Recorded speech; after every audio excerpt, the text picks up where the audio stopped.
and the situations that we are seeing. If you missed yesterday's broadcast, you need to go back and listen to it.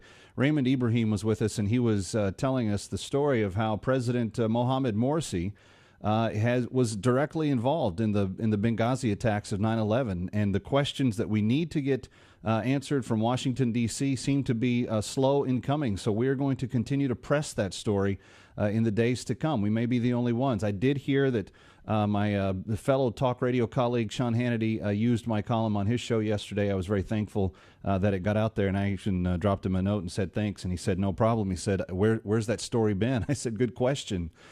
People need to be telling that. There's another story that we have been watching very carefully down in the state of Texas, and I want to just jump right to that this afternoon, because you may have noticed that in the discussion about the recent pro-life legislation that has been introduced down there in the special sessions, one woman in particular, now my wife notably disgusted with last night as she was reading BuzzFeed and some other websites about it, has helped the sneaker company of the pink sneakers she was wearing create a windfall, because she stood up and she said, we're going to stop this process of getting legislation passed that would actually in some way protect children that, oh, by the way, are fully developed. It's really quite disturbing when you think about this woman, Wendy Davis, and what she's tried to do to the pro-life efforts in the state of Texas. And so I thought, what better way to answer Wendy Davis's crusade of murder on the unborn than by going to someone who is equally qualified, maybe more so, to discuss it as a woman. And I am honored to have Texas State Senator Donna Campbell joining us live from the Austin, Texas area. Senator, welcome to AFA Today. And Kevin McCullough, we're glad that you're with us. Thank you, Kevin, for having me on. I'm happy to be with you. Let me just ask a little bit before we get into the details of what's going on in Washington, in Austin. Pardon me. Don't want to confuse those two.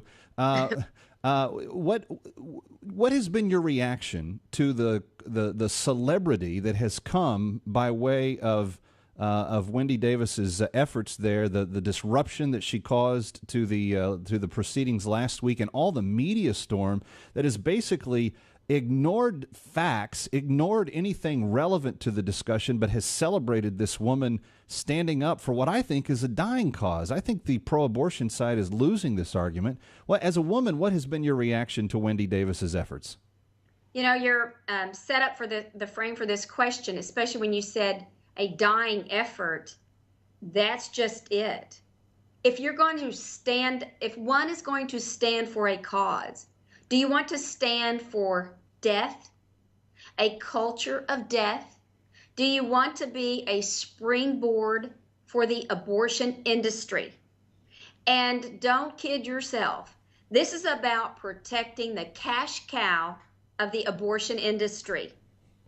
This is not about representing Texas values. Yeah. Well, and I want to get into that, but I want to do you a little bit more justice in terms of how we introduce you. You're not only a state legislator, a Texas state senator, and one of the newer ones, if my understanding is correct. And forgive me, I am in New York, and I'm not as familiar with my home state of Texas as I should be.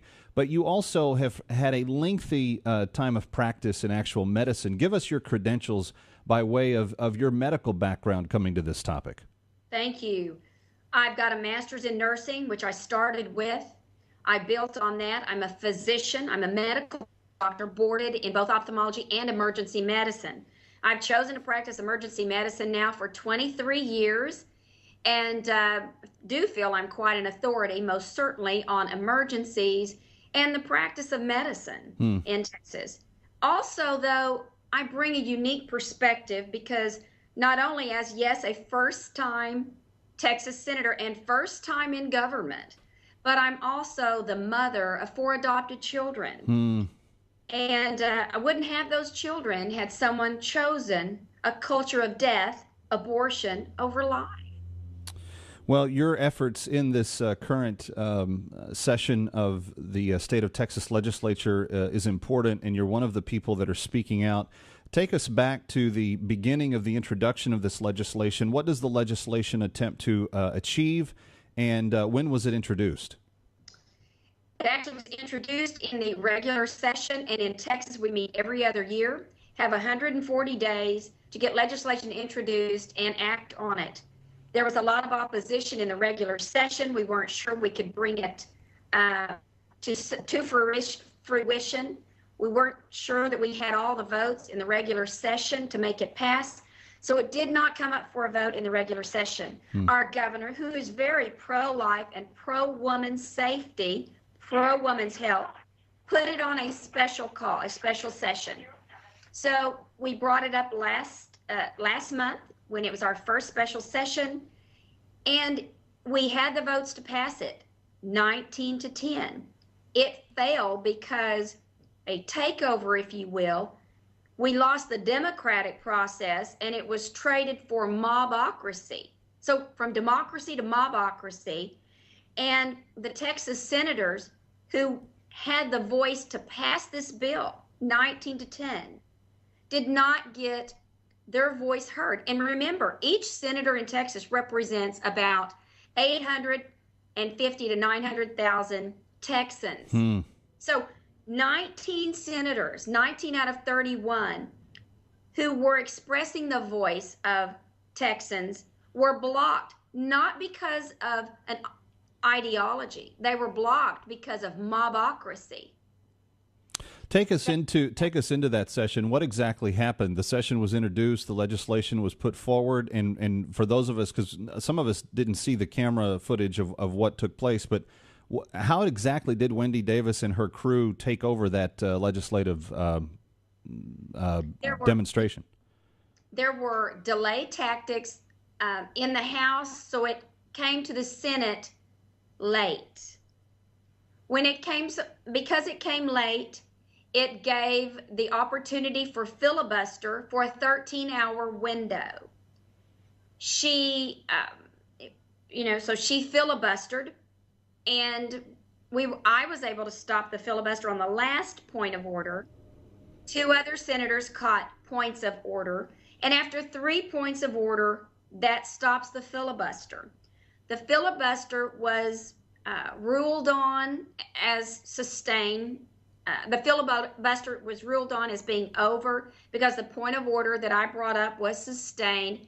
That brought a lot of jeering and in the gallery, and time was lost.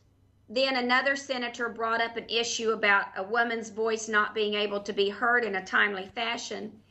And then there was just so much chatter that we couldn't hear, and we couldn't get senators to vote in a timely fashion. We did start the vote for this bill 1 minute before midnight. And I bring that up, Kevin, because it's called sine die, the last day of the Senate that we could do anything. Midnight, it's over. 1 minute to midnight, we started taking the vote. But because the vote span went to 12:03, 12:04, it didn't count. So ball in the air, majority on the team, through the net, it passed, but the point didn't count. And what is sad is that one voice who did the filibuster, even the voices in the gallery, not all from Texas, I might add, one voice does not drown out the majority. And it allowed it in this case. So our governor, being pro-women's safety, pro-women's health, and pro-life, and in this case, these are compatible legislation, called it back for our second special session. So Right. we're going at it again. Well, I want to get into that in just a second. We're speaking with Donna Campbell, who is a Texas state senator. She's in her first term. She is from the New Braunfels area in Texas, and she's an accomplished physician for many years prior to her service in public office, and we are grateful that she's with us on AFA Today. Kevin McCullough, glad to be with you. I have received, Senator, an enormous outpouring of requests from listeners to the American Family Radio Network, to other stations that are in the state of Texas, saying, Kevin, please speak out about this, because what is happening here is not fair. The will of the Texas people is being thwarted. And when you said that people came in from out of state, that's a pretty interesting accusation. But how do you substantiate that? Where did we know that they came from if they weren't Texas people that were doing the protesting? Well, and that's a good question, and I can't give you the numbers. It was just what was on Twitter, Facebook, Craigslist, and a couple of others. speculating around all of it. Yeah, the paying, to get people here, and so I can't give you a number. And you're right, it is speculation, but I would sure like to see the ID of all those folks. Sure. ID being the operative word. It's 16 minutes past the hour. Senator, talk to us about the bill itself. From my understanding, it's designed to protect the lives of children that have progressed beyond the point of 20 weeks. Is that correct? Are we talking about an extremist measure here? Or are we talking about a very reasonable measure that most people say, yeah, that's a living human being? You're exactly right. Texas is a culture of life and pro-family.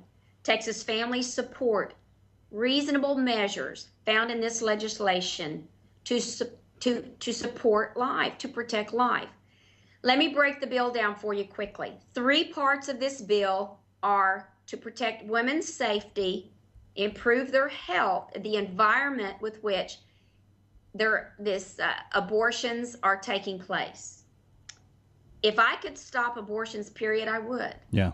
But as a physician, as a woman, caring for other Texans and women, I support this bill because the 3 parts that have to do with women's health.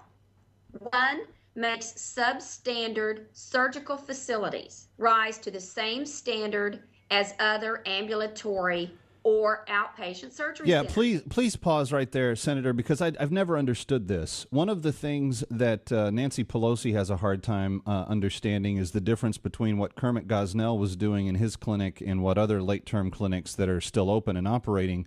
She can't tell you the difference between the two of them. But when you understand that many states have had subpar conditions allowable in abortuaries while maintaining that other medical facilities have to maintain different standards, that seems insanely unfair, but also a real snapshot of just how, degrading the abortion operation has been in America. That's exactly right, Kevin. Whenever you have ambulatory surgery centers that have to follow specific regulations, standards, the people that work there, you can't hide some of the methods by which these abortions are done. And we have our own Dr. Gosnells in Texas, both in Houston and in Dallas, that there's some investigation now, but of course there are roadblocks in the investigation of them. But I've seen pictures. It's abhorrent. Anybody that would see that would question, why is it allowed for a doctor to perform such things? Slit a throat of a baby that is, you can tell it's a baby. It's not just some little protoplasm. It's a baby. Twisting the head, slitting the throat, cutting the back of the skull, and it is abhorrent. Whenever you put in standards that are acceptable in ambulatory surgery centers, then it's not just the physical facility. It's looking, coming in, looking at your product. What are you doing? The safety measures, health measures, everything. And it literally helps to cut back. Still, if nobody talks, they get away with it. Right. Senator, can you stay with me for a few more minutes? Yes. All right. We're talking with State Senator Donna Campbell from the Texas legislature, freshman senator, but key voice in stopping the Wendy Davis filibuster last week, and someone who cares greatly about the plight of unborn children. I want to ask her what motivates her to do this when we continue, along with where we think Senate Bill 5 is going to go. It's Kevin McCullough. It's AFA Today. It's breaking news, always right here on the AFR.